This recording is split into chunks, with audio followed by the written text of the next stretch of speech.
Alors voilà le titre, 249 illustrations légendées. Euh, quand ça vous arrive parfois peut-être de faire des dossiers sur votre travail au format PDF, dans un but de communication, c'est ce que j'ai fait. Dans mon fichier, j'avais un calque pour les images et un calque pour les textes. Et à l'exportation, en fait, il n'y a que les images qui sont sorties. Donc je vais vous présenter mon travail en images et puis je vais essayer de légender les images directement. Le dossier est constitué de manière chronologique. Donc on part du plus récent pour aller au plus ancien. Mais j'ai plutôt envie de partir du milieu. Donc, et puis ensuite on verra si je vais dans quel sens ça va. Donc je vais commencer par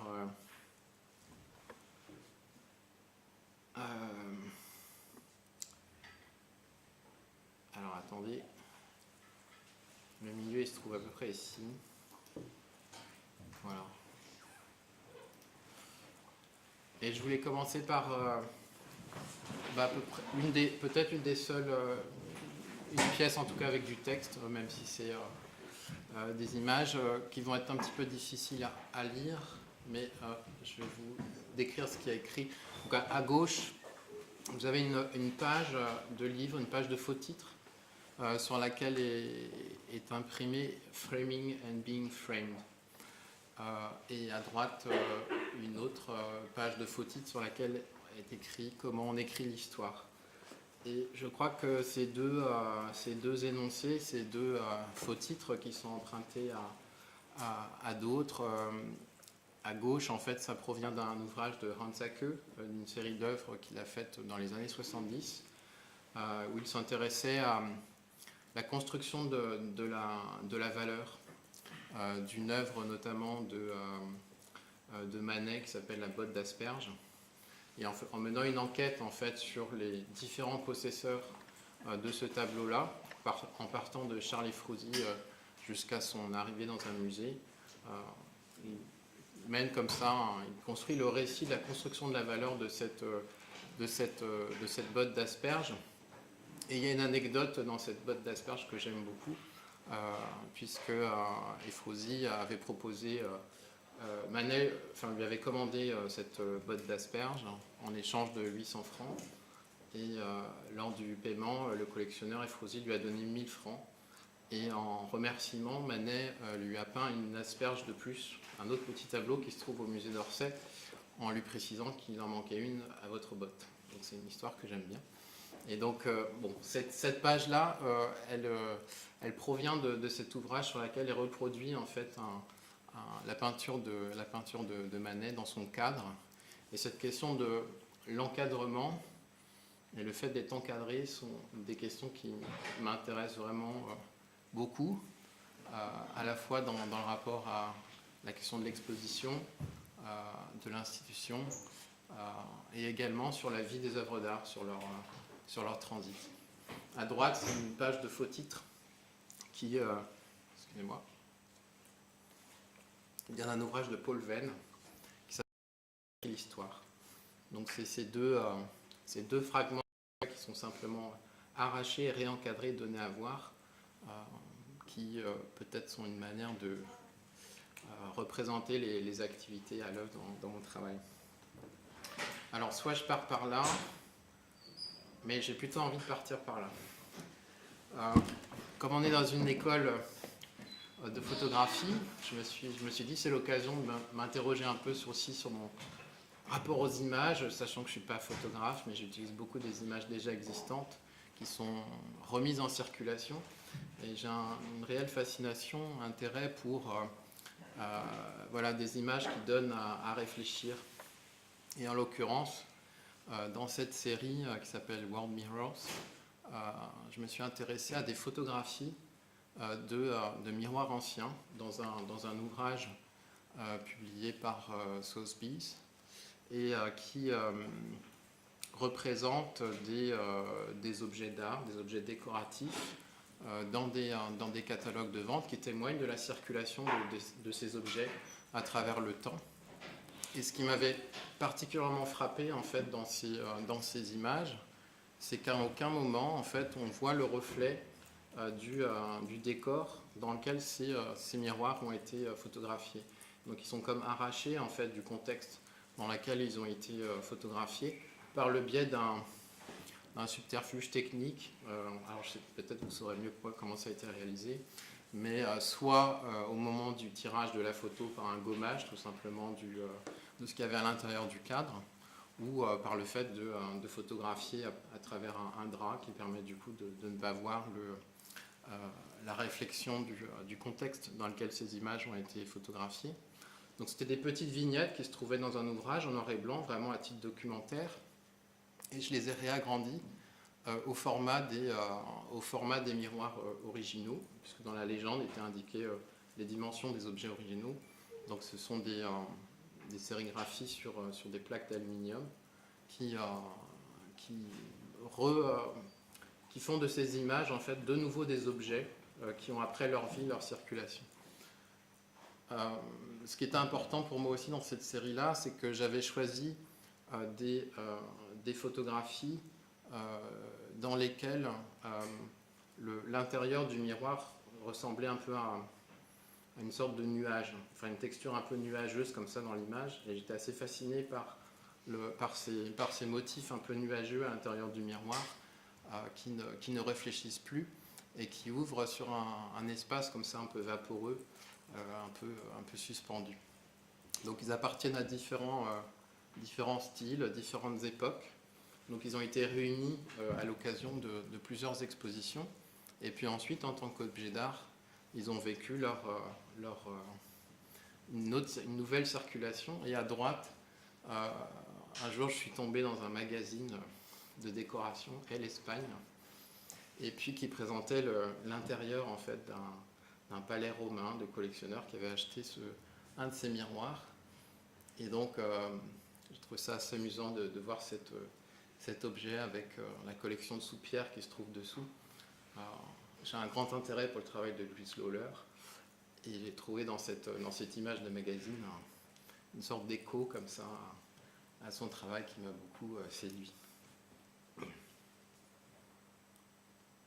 Je crois que si je raconte autant de choses, je n'arriverai pas au bout des 249 images. Donc voici une autre vue d'exposition avec un autre accrochage qui reprenait aussi la question de la mise en page, de comment en fait des vignettes en fait étaient mises en page et comment on passe de la page au mur. C'est aussi des choses qui m'intéressent beaucoup. Et à droite, dans la galerie, il y avait un miroir réel, un petit miroir circulaire que vous pouvez voir sous la fenêtre. C'est une galerie qui se trouve un peu en sous-sol, et donc le seul éclairage en fait qui se trouve est au niveau de la rue. Et donc j'avais envie de détourner un rayon du soleil pour qu'il puisse apparaître dans le fond de la galerie. Et le titre de l'exposition s'appelait Un temps nuageux avec la possibilité d'un rayon de soleil. Donc un genre de phrase qu'on peut entendre quand on écoute la météo à la radio, mais qui pose la question de l'événement, qui est quelque chose, moi, qui est très important dans mon travail, c'est-à-dire que comment quelque chose peut être dans une situation d'attente, comment quelque chose peut s'être pétrifié, un peu comme ces images. Et je crois que tout mon travail consiste à essayer de remettre en mouvement des choses qui ont été pétrifiées en tant qu'image, ou vous le verrez peut-être par rapport à des œuvres qui font référence à d'autres œuvres, comment quand une œuvre d'art devient une sorte d'icône dans l'histoire de l'art, elle tend à se pétrifier, à être une image dont on peut avoir envie de la remettre en mouvement, de lui redonner une nouvelle vitalité. Et la question de la lecture et de la réinterprétation, pour moi, est un peu de cet ordre-là. C'est une manière de remettre en mouvement quelque chose qui s'est pétrifié. Donc là, dans cette exposition, il y avait ces deux éléments, ces images imprimées dans lesquelles les spectateurs ne pouvaient pas se réfléchir. Et quand il y avait du soleil, à certaines heures, on pouvait donc voir cet éclat de lumière qui allait vers le fond de la galerie. Comme la Terre tourne, du coup la tache de lumière évoluait comme ça dans l'espace.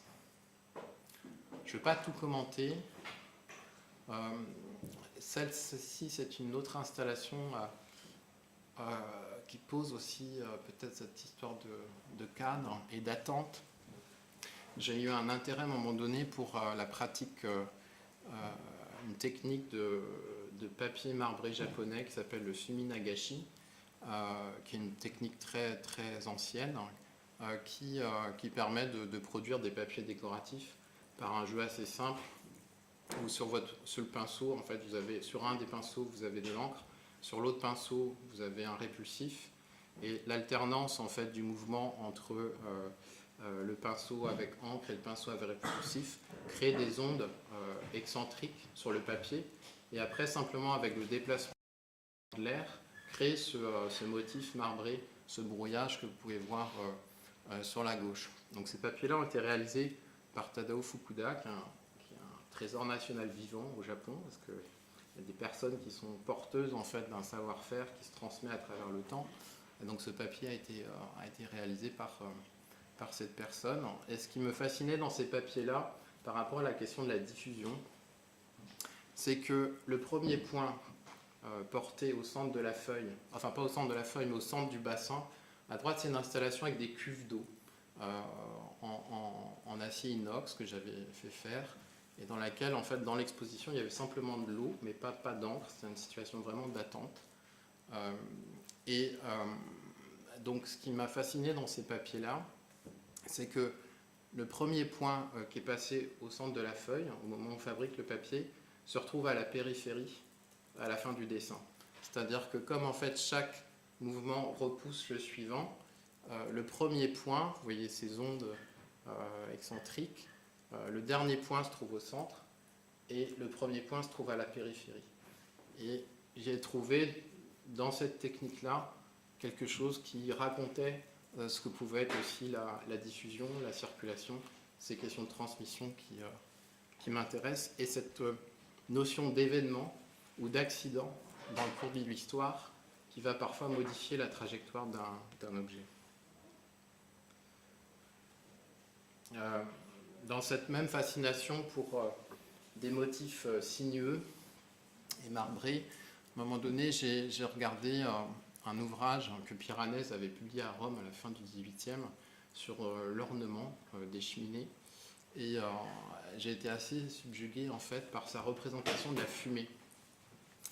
Quand il a... Donc vous voyez à gauche et ici à droite les planches en fait, qui viennent de cet ouvrage-là, avec différents ornements de cheminée qui sont inspirés de l'Égypte, de la Grèce, etc.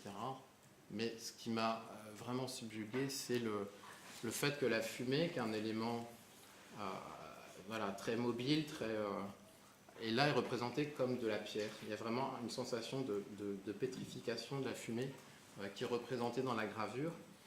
Et donc j'ai eu envie de remettre en circulation ces représentations gravées en réalisant très simplement des découpes dans des cartons à dessin.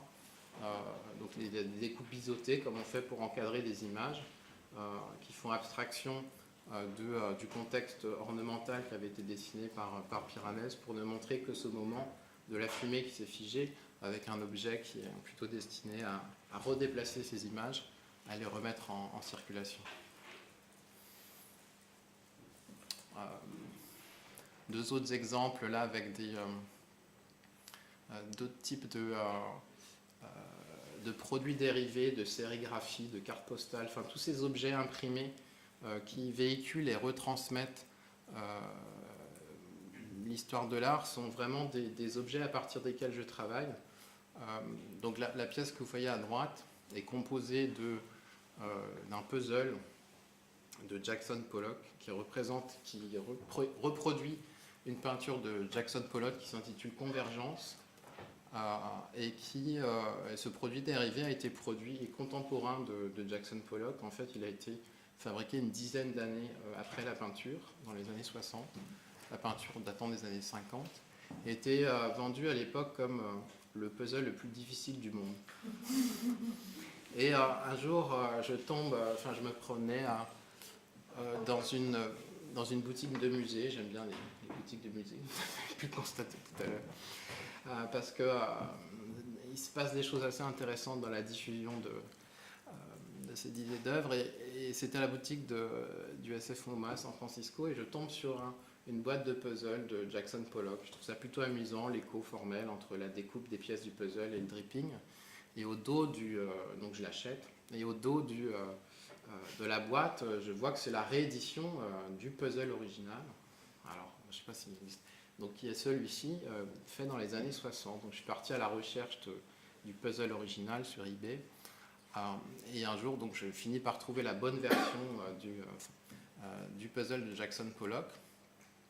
Et puis, il y a un autre hasard. À un moment donné, je feuilletais le magazine Art Forum, et je tombe sur un numéro anniversaire de Art Forum qui parlait d'un autre numéro de Art Forum dans lequel en fait on retrouvait, c'est une toute petite vignette, un article de Laurence Holloway qui s'appelle, alors j'ai du mal à lire, mais en gros sur le réseau, sur le système de l'art, un article assez sociologique en fait sur le fonctionnement du monde de l'art, illustré par un fragment de ce puzzle de Pollock. Alors, voyant ce puzzle reproduit à l'échelle 1, ayant trouvé le puzzle quelques années plus tôt, du coup, il y a une espèce de choses qui commencent à faire tilt, à se rencontrer. Et donc là, j'ai réalisé, en fait, à partir du morceau qui est reproduit sur le Art Forum, le reste du puzzle en sorte de deux continents. Donc, c'est simplement une œuvre qui est fabriquée à partir de produits, d'objets qui remettent en circulation les œuvres. Et à gauche, c'est une autre coïncidence. Alors à droite, ça s'appelle convergence, et à gauche, ça s'appelle concordance. C'est une sérigraphie de Robert Filou, que j'aime beaucoup, qui est une représentation des couvre-chefs-d'œuvre, où il avait imaginé des monuments qui viendraient coiffer des monuments de la ville de Paris sous des chapeaux. Et puis un jour, en me promenant en regardant des séries de cartes postales, je suis tombé sur la carte postale qui est reproduite, que Robert Filou a reproduit dans sa sérigraphie, qui représente la place de la Concorde.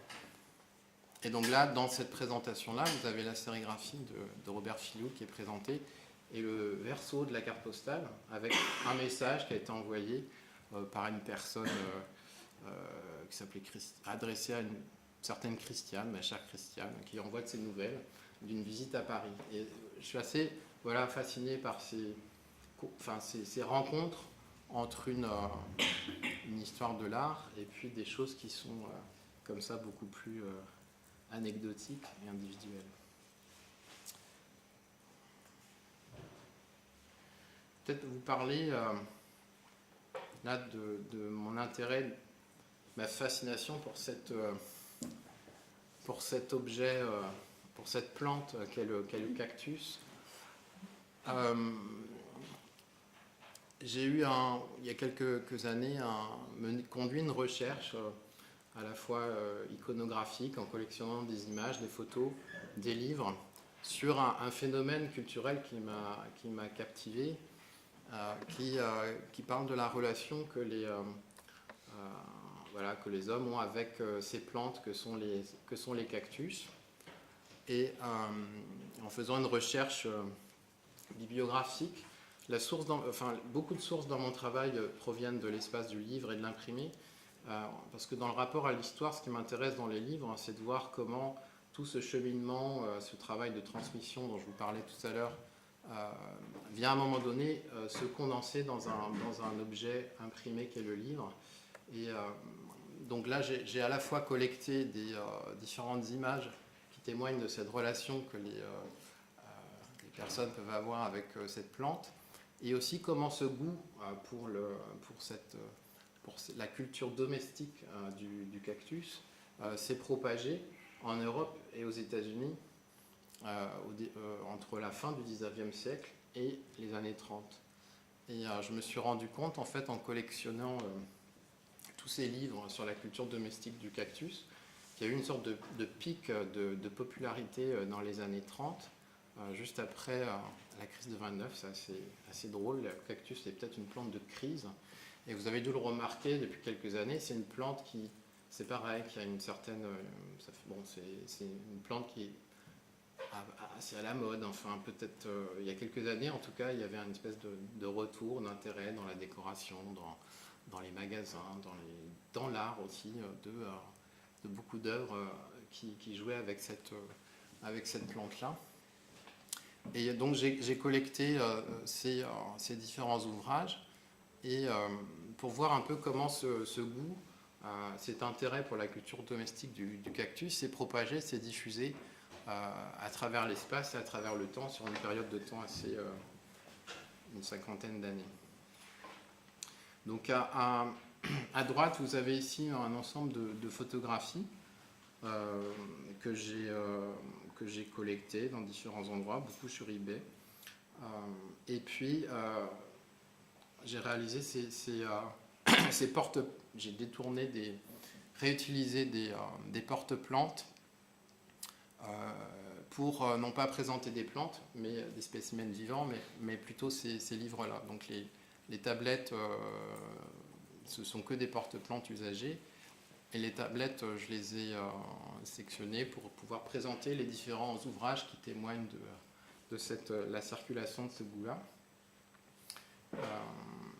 Et il y a certaines images qui m'ont particulièrement intéressé, comme celle de gauche, que j'ai voulu agrandir pour qu'on puisse vraiment, comme spectateur, aussi rentrer dans l'image. Et ça proposait aussi une sorte de scénographie ou de représentation de ce que peut être d'un agencement au cours d'une exposition. Donc vous aviez cette estrade à l'occasion d'un salon pour amateurs de cactus aux États-Unis, qui présente donc un agencement comme ça des plantes. Et dans l'espace de la galerie, qui n'est pas forcément un espace idéal pour cultiver des cactus, ça manque un peu de soleil, vous l'avez vu, c'est dans la même galerie qui est un peu en sous-sol, donc en termes d'ensoleillement, c'est pas l'idéal. Et c'est une plante aussi qui supporte assez difficilement l'humidité. Donc il y a une vraie question qui se pose pour moi sur ce rapport qu'on peut entretenir avec une plante, de vouloir, disons, dans cette entreprise de domestication, et ça je pense que c'est une notion qui est vraiment importante dans mon travail, de voir quelle relation s'établit en termes de contrôle, de pouvoir, de voir comment le botaniste amateur va essayer à faire fleurir son spécimen. Donc là, dans l'espace de la galerie, j'ai voulu mettre un peu en œuvre ce jeu-là. Donc il y a simplement un socle, un grand socle qui reprend un peu l'agencement que vous voyez sur la photographie à gauche, sur lequel j'ai placé un Cephalocerus senilis. Je suis devenu un peu savant sur les cactus en travaillant dessus. Et qui s'appelle aussi tête de vieillard en français. Et c'est un cactus assez fascinant puisqu'il est recouvert de longs cheveux blancs. Et à l'état naturel, il pousse dans un des déserts les plus arides qui existent au Mexique. Et donc, de par la présence en fait de sortes de longs poils blancs, simplement les écarts de température entre le jour et la nuit produisent un effet de condensation qui fait qu'au matin, en fait, il y a des gouttes de rosée qui tombent au pied de la plante et qui lui permettent du coup de recevoir un minimum d'eau. Donc, il y a quelque chose d'assez fascinant. Et donc le titre de l'installation, c'est The Old Man Solo Show, parce qu'en anglais, Old Man Cactus, c'est le nom de ces éléments. Donc de voir un peu qu'est-ce que ça donne de mettre cette plante dans des conditions qui ne sont pas les siennes, à savoir un espace d'exposition. Et le cactus est toujours à la galerie actuellement, donc si vous allez au 18 rue des Quatre Fils à Paris prochainement, vous verrez qu'à l'entrée de la galerie, le cactus est toujours là. Et je lui ai fait une installation un peu spéciale parce que je l'ai encastré dans une sorte d'étagère qui est percée sur le dessus et qui permet de voir la croissance en fait, de la plante depuis l'exposition qui avait eu lieu en 2014. Donc en 4 ans, il a poussé pas beaucoup de quelques centimètres. Donc on a la mesure du temps qui peut se voir dans l'espace de la galerie. Le diamètre aussi a grandement diminué, puisque comme il manque énormément d'ensoleillement, du coup, il est devenu un peu difforme. On voit un peu comment cet espace agit en fait sur la plante qui est exposée. Donc là, on voit quelques vues de la première installation.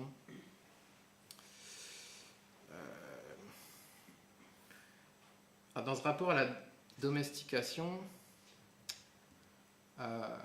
j'ai un intérêt aussi pour la relation qu'on entretient avec les chiens. Donc, pas seulement avec les cactus, mais aussi avec les chiens. Et j'essaye de trouver un peu le point de départ de cette histoire, la voilà. C'est cette image, To Train Your Dog, qui est c'est une image qui est une photographie d'archives également que j'ai trouvée par hasard quand je faisais mes recherches sur les cactus. Et le même marchand en fait vendait également cette photo et qui présente un dos de livre sur lequel est écrit To Train Your Dog. Et au dos de la photo, comme c'était une photographie de presse, il y avait une petite coupure de presse qui donnait un peu un contexte pour cette image et qui racontait que alors c'est en fait un livre qui a été relié dans une bibliothèque publique, c'est pour ça qu'il a cette espèce de toile bucrame que vous pouvez voir sur le dos. Et donc au dos du livre et au dos de la photographie, il était raconté que les gens ne prennent pas soin des livres qu'ils empruntent à la bibliothèque, et il donnait pour exemple cette image accidentelle où un chien un peu mal élevé a bouffé le coin du livre. Donc en fait il manque un mot dans la phrase. C'est pas To Train Your Dog le titre du livre, mais c'est How to Train Your Dog. Et donc là, c'est un peu manqué avec cette image. Donc cette image m'a plu, donc j'ai voulu la remettre en circulation. Donc c'est un agrandissement sur toile de cette image-là. Et j'ai été assez intrigué, j'ai eu envie d'en savoir plus sur ce livre. Et donc, d'une manière générale, dans mon travail, je pars souvent de ce qui est très dérivé, comment à travers le temps les choses nous parviennent par le biais du livre par exemple ou de l'imprimé. Et mon travail consiste aussi à remonter aux sources, à partir de quelque chose qui va être dérivé à travers le temps, de voir comment j'essaye de mener des sortes de filatures, on peut dire, pour essayer de retrouver les sources des choses que je trouve par hasard. Et donc là, l'ouvrage How to Train Your Dog, j'ai pu retrouver un exemplaire. C'est un ouvrage publié dans une collection sur la domestication, sur les races de chiens, domestication des chiens. Et donc sur la couverture, on voit une femme qui tend un os à un chien comme ça pour essayer de jouer avec lui, de l'attirer, etc. Et puis j'ai toujours aimé ce tableau aussi de Watteau, l'enseigne de Gersaint. Et dans cet ouvrage-là, publié par Citadel et Masno, donc un gros livre sur l'œuvre de Watteau, et reproduit un détail en fait de l'enseigne de Gersaint, où on voit des personnes qui s'affairent à l'intérieur d'une vue un peu fictive de la galerie, de la boutique de Gersaint. On voit à la fois un tableau qui sort d'une caisse, une personne qui porte un miroir, et toute la vie sociale aussi qui s'organise dans cet espace-là. Et en fait, dans ce tableau, dont on voit ici une reproduction, ce sont deux photographies que j'ai prises d'un ouvrage qui reproduit la peinture de Watteau. Dans l'angle inférieur droit du tableau, il y a un chien recroquevillé sur le pavé qui s'épouille. Et ce détail m'a beaucoup plu, donc j'ai eu envie de le photographier. Donc là, c'est simplement une page de livre cornée qui permet de voir ce détail qui m'intéressait. Et dans sa version, dans cet ouvrage-là, on avait à la fois la version peinte et la version gravée, qui est inversée par rapport à la peinture.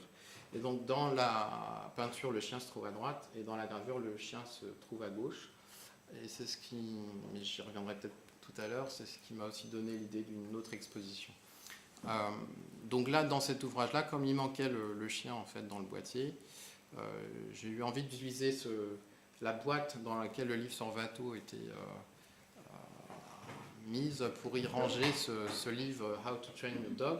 Comme le livre était trop petit, j'ai fait faire une cale en bois peinte en rose, de la couleur des plats du livre, dans lequel peut se loger l'ouvrage en question. Alors le fait que cette image existe en deux versions peintes et gravées, avec le chien à gauche une fois et le chien à droite une fois, a été un point assez intéressant pour moi, parce qu'à l'occasion d'une exposition en Espagne, dans une galerie avec qui je travaille, j'ai été invité à réaliser une exposition dans cet espace-là. Et la particularité, c'est que c'est un bâtiment à plusieurs étages. Et on m'avait confié les 2 derniers étages de la galerie. Et il se trouvait que les 2 espaces étaient parfaitement symétriques, mais inversés. Donc, je me suis souvenu de cette illustration-là. Donc j'ai eu envie de proposer la même exposition 2 fois. Mais les œuvres étaient simplement inversées, en fait. Donc on grimpait dans l'escalier, on voyait l'exposition une fois, et ensuite on reprenait la cage d'escalier qui tourne, et on revoyait l'exposition une 2e fois, avec à peu près les mêmes pièces, certaines différences. Donc il y avait une sorte de répétition comme ça qui s'opérait. Et donc on retrouvait dans une des salles donc l'agencement avec le livre sur bateau et les livres photographiés. Et j'étais tombé sur encore sur eBay, une sorte de brocante internationale, une photographie sur verre qui reproduit en fait c'est une photographie que vous trouvez ici, dont on voit une reproduction à gauche, qui présente une technique de qui est assez simple, qui consiste en fait à placer un cercle de bois avec un grillage. Vous mettez des graines avec un bâton, un fil, et puis vous êtes à l'autre bout, et quand les oiseaux viennent manger les graines, vous tirez sur la ficelle et ça permet d'attraper les oiseaux. C'est une technique de piégeage très, très ancienne qu'on retrouve d'ailleurs dans un tableau de Bruegel qui m'a toujours beaucoup fasciné, qui se trouve dont Bruegel l'Ancien, dont l'original se trouve au Musée des Beaux-Arts à Bruxelles. Donc il existe à peu près 140 répliques, copies qui sont dispersées à travers le monde. Il y en a une aussi au Kunsthistorisches Museum à Vienne. Et donc sur cette scène, on voit dans ce tableau, on voit des patineurs sur le lac, sur une rivière gelée. Et il y a un détail à droite avec un piège comme ça assez similaire. Et donc cette image m'est revenue en tête,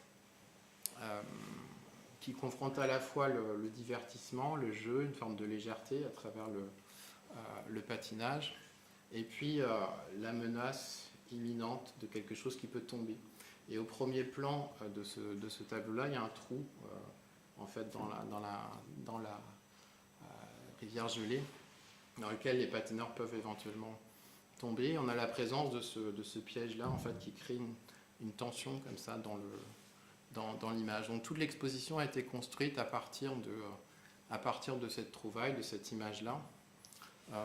Et donc j'ai réalisé également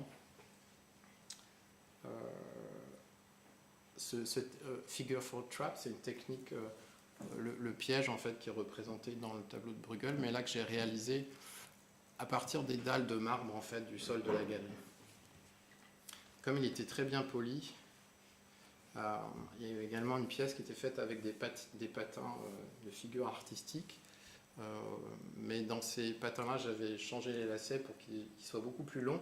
Les lacets étaient suspendus au plafond, et les patins étaient accrochés juste à quelques millimètres du sol, ce qui fait qu'avec les mouvements de l'air, on avait la paire de patins qui bougeait comme ça très, très doucement. Et donc le caisson, donc j'ai fabriqué un caisson lumineux qui reproduit l'image que j'avais trouvée, cette image sur verre, donc que j'ai voulu reproduire. Et donc là, j'ai choisi un caisson lumineux pour pouvoir remontrer cette image-là. Et il y a d'ailleurs la prise de courant est visible et très longue. En fait, elle fait 25 mètres de long. Et donc, on peut aller brancher le caisson lumineux à une prise plus ou moins lointaine. Et donc, sur un des étages, en fait, vous aviez l'image qui était dans un sens, et sur l'autre étage, l'image dans l'autre sens. Dans un des espaces, les patins étaient blancs, dans l'autre, ils étaient noirs. Donc, il y avait comme ça un dédoublement des éléments qui étaient présentés dans l'espace d'exposition.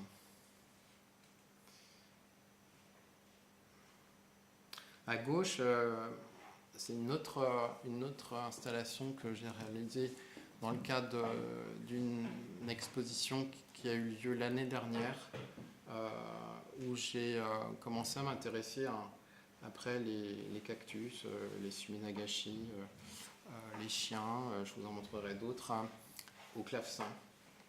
C'est un instrument de musique qui me fascine à la fois pour sa sonorité incisive, cristalline, mais également par sa histoire dans l'histoire, puisque c'est un instrument qui a été totalement éclipsé à la fin du XVIIIe siècle. C'est un instrument démodé au profit de l'émergence du pianoforte et du piano. Donc c'est à la fois la fin d'un goût, la fin d'une époque, et aussi pour des raisons politiques, en tout cas en France, puisque comme c'est un instrument de prestige, qui était aussi une manière de symboliser le pouvoir aristocratique. Donc beaucoup de clavecins ont été détruits à la Révolution française. Donc dans l'histoire de cet instrument, il y a eu une éclipse d'une centaine d'années entre la fin du XVIIIe et la fin du XIXe, où c'est un instrument qui n'était plus du tout joué. À la fin du XIXe siècle, il y a eu un regain d'intérêt pour cet instrument, mais dont on ne savait plus le fabriquer et dont plus personne ne jouait. Donc j'ai été vraiment intéressé par le fait qu'il y ait eu un vide dans l'histoire, un manque à un moment donné, une perte et un oubli, et comment en fait, après cette éclipse d'une centaine d'années, comment l'instrument en fait est redevenu, a ressuscité un intérêt, comment sa musique s'est diffusée. Mais peut-être que j'en reparlerai après, mais je voulais juste finir sur cette pièce-là parce que c'est pas la bonne image, pas la bonne légende ce que je vous raconte. Donc à gauche, vous avez une longe de pistage qui est une laisse, le type de laisse qui est utilisé pour dresser les chiens, qui fait 15 mètres de long quand vous voulez les faire revenir en fait. Et donc là, j'ai utilisé une figure que vous connaissez peut-être, qui est un jeu assez débile, qui consiste à dessiner 9 points.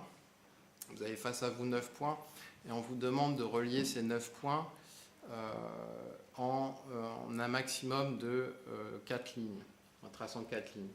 Et si vous restez à l'intérieur du cadre formé par ces 9 points, en fait vous n'y arrivez jamais. C'est-à-dire que vous y arrivez en 5 lignes à relier les 9 points, mais jamais en 4. Et en fait, il faut sortir du cadre virtuel formé par ces 9 points pour réussir en fait à relier les 9 points en seulement 4 lignes.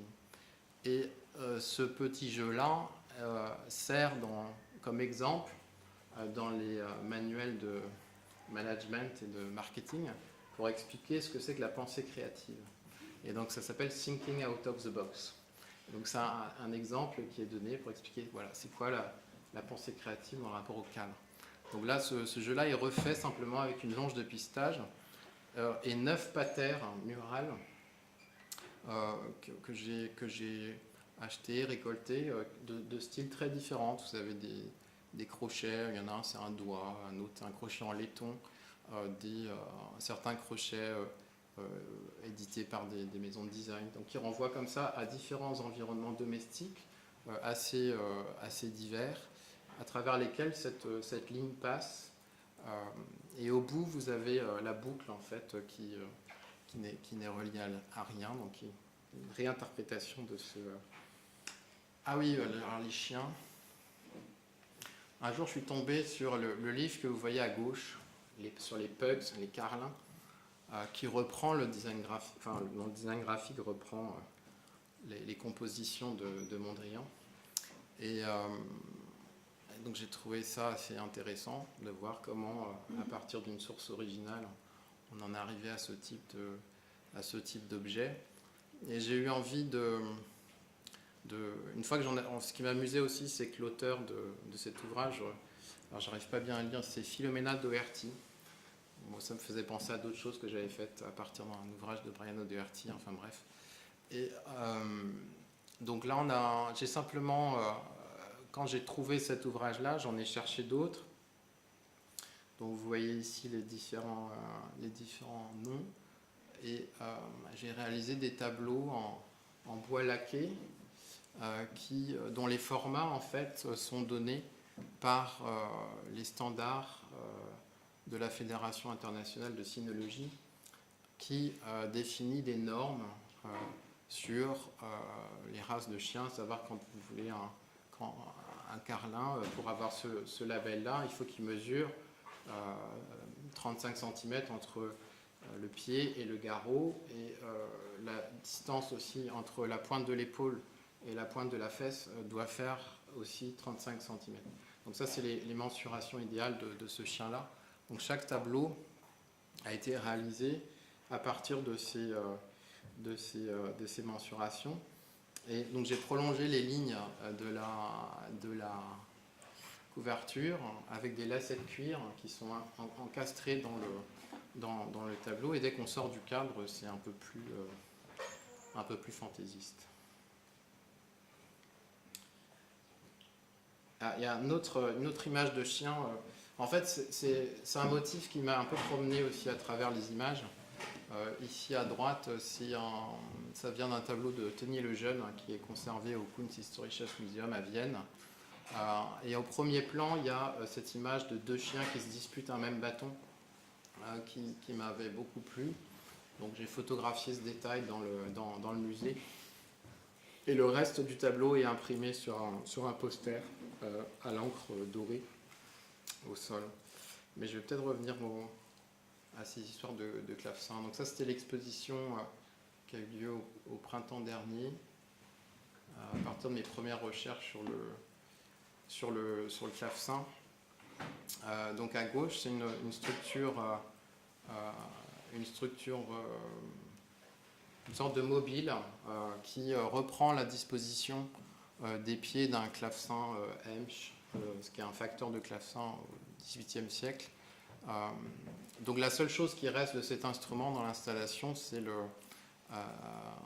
sont l'emplacement en fait des pieds sous l'instrument. Donc il n'y a plus d'instrument, il n'y a plus comme une structure un peu fantomatique. Et un peu comme dans la pièce avec les patins, en fait, vous avez une sorte de ce qu'on appelle un contrôle ou une croix de contrôle dans les marionnettes. Les pieds en fait sont suspendus depuis cette croix-là et à 1 cm du sol. Donc c'est pareil, avec les mouvements de l'air, en fait, on a une sorte d'instrument comme ça assez fantomatique qui est présenté dans l'espace.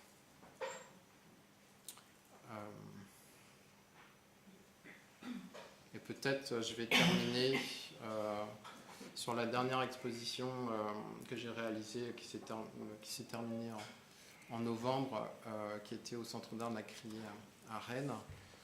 Je crois que ceux qui ont assisté au colloque avaient organisé Fabien la semaine dernière, je ne me trompe pas. Voilà, il y a eu une intervention de Sophie Kaplan, donc, qui est la directrice de ce Centre d'art avec qui je travaille cette année, et qui s'appelait Pièces pour clavecin. Donc encore une image trouvée à droite avant de revenir au clavecin d'un chien aussi. C'est des photographies aussi de presse qui montrent des chiens primés à des concours.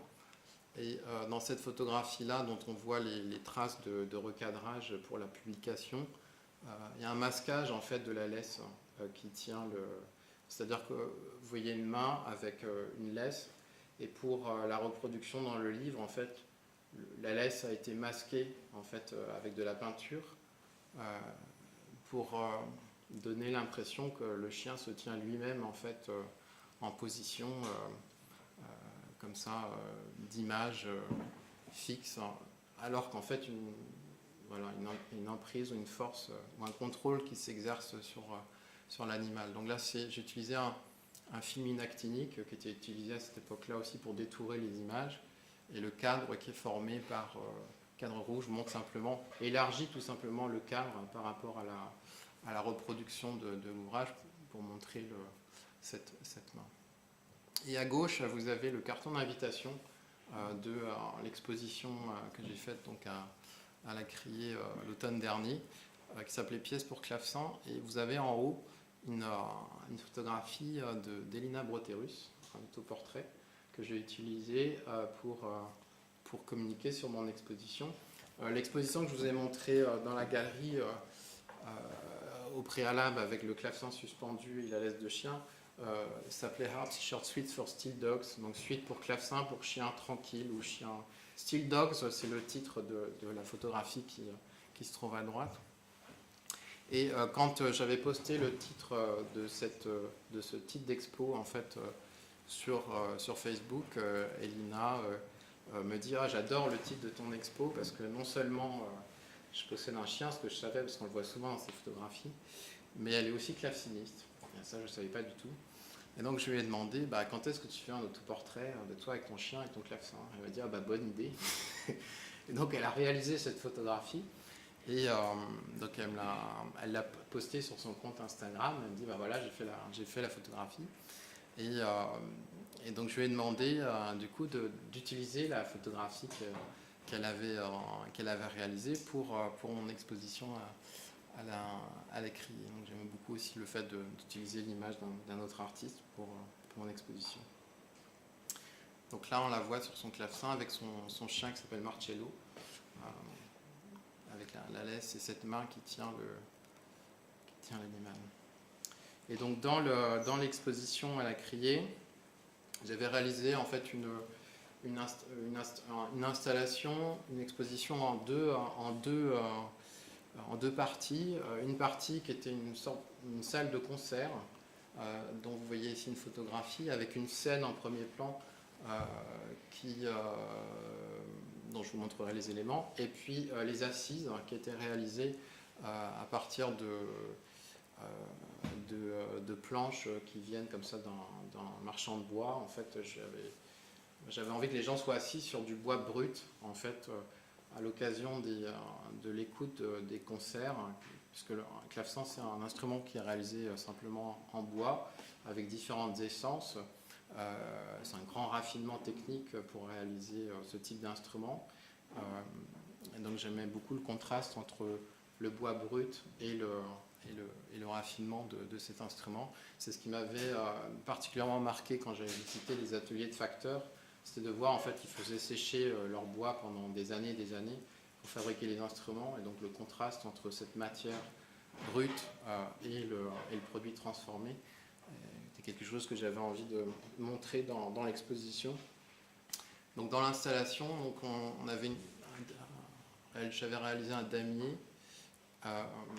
Donc vous aviez la structure suspendue que je vous ai déjà montré tout à l'heure avec le clavecin et son piétement. Une niche. Et la niche en sapin reprenait la forme de l'espace d'exposition. Un tabouret.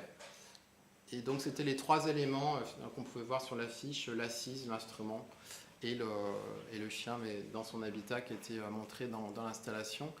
Et sur ce fond rose, et donc vous aviez l'affiche ici à gauche, réalisée en sérigraphie du récital, parce que j'ai souhaité à l'occasion il y a eu 4 récitals qui ont été que je souhaitais avoir dans l'exposition, qui ont été programmés à différentes dates, où j'ai travaillé avec un claveciniste, Pascal Dubreuil, pour réaliser ce programme-là, où j'avais envie vraiment que la sonorité soit réactivée à l'occasion de ces expositions.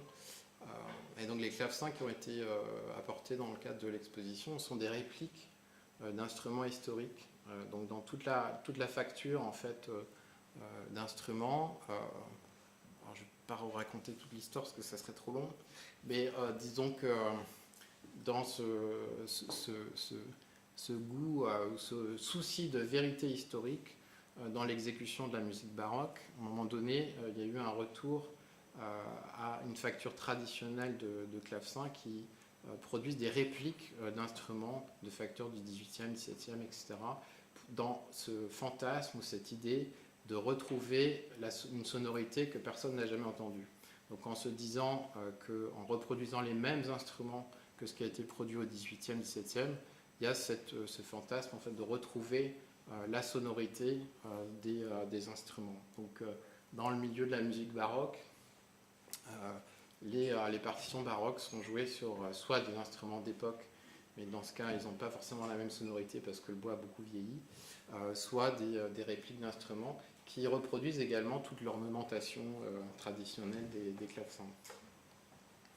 Et dans l'autre salle, qui était donc un salon d'écoute, il y avait une installation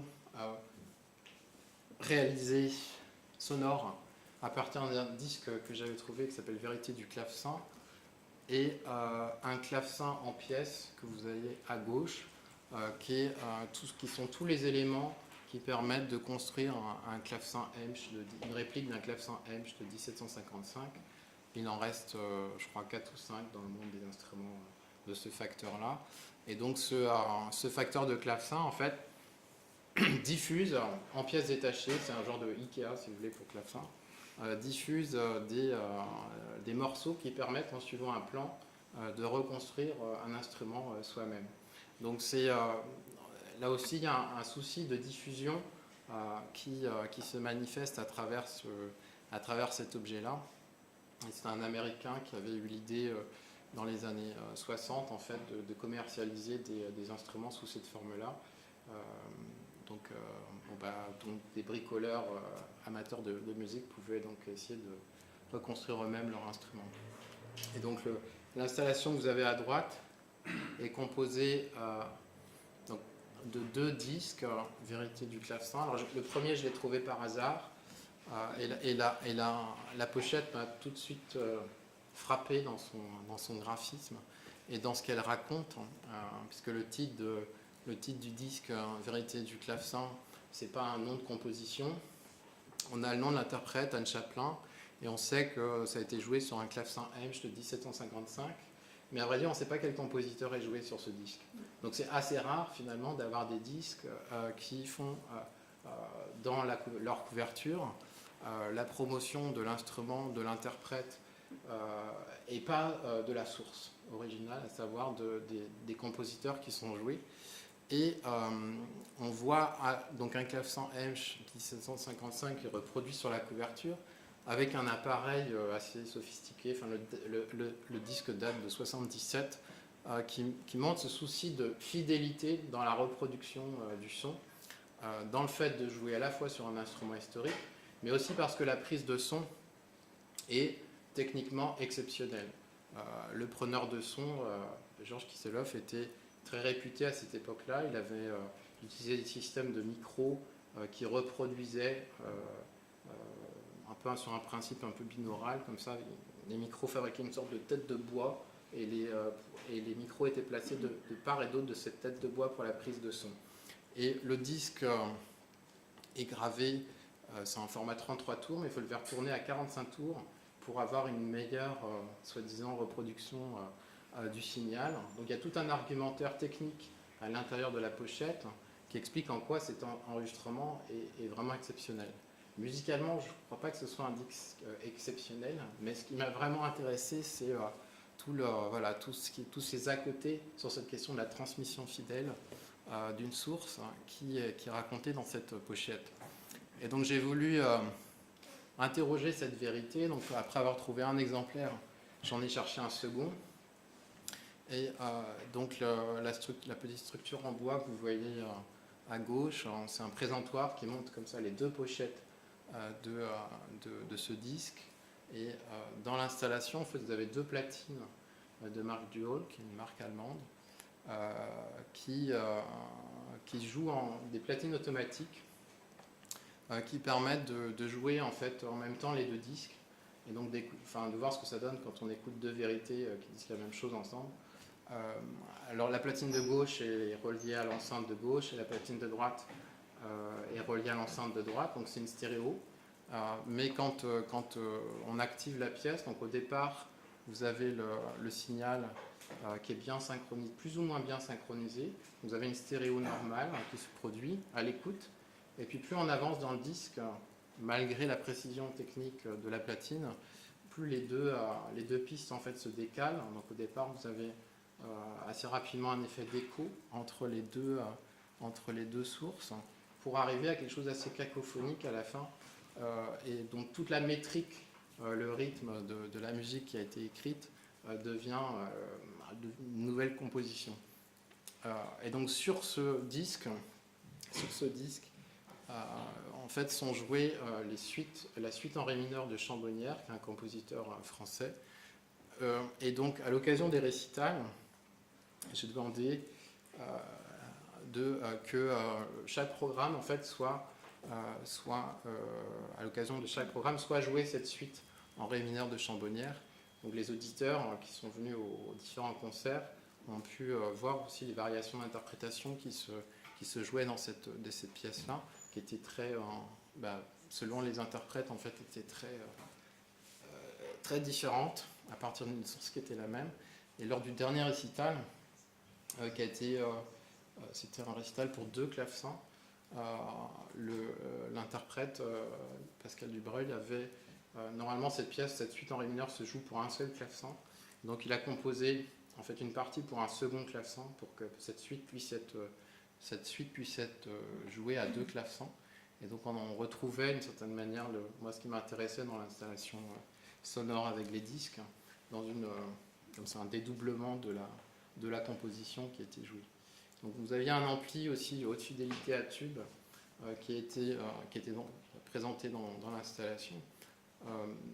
Et ce qui est assez intéressant aussi dans tout le discours qu'il y a autour de ces amplis-là, c'est l'idée que ces amplis sont à même de restituer le plus fidèlement possible la source enregistrée sans altération. Donc là aussi, en ayant rencontré des fous furieux de la hi-fi, je me suis rendu compte en fait qu'ils avaient un discours de transparence à l'égard de la source et du signal.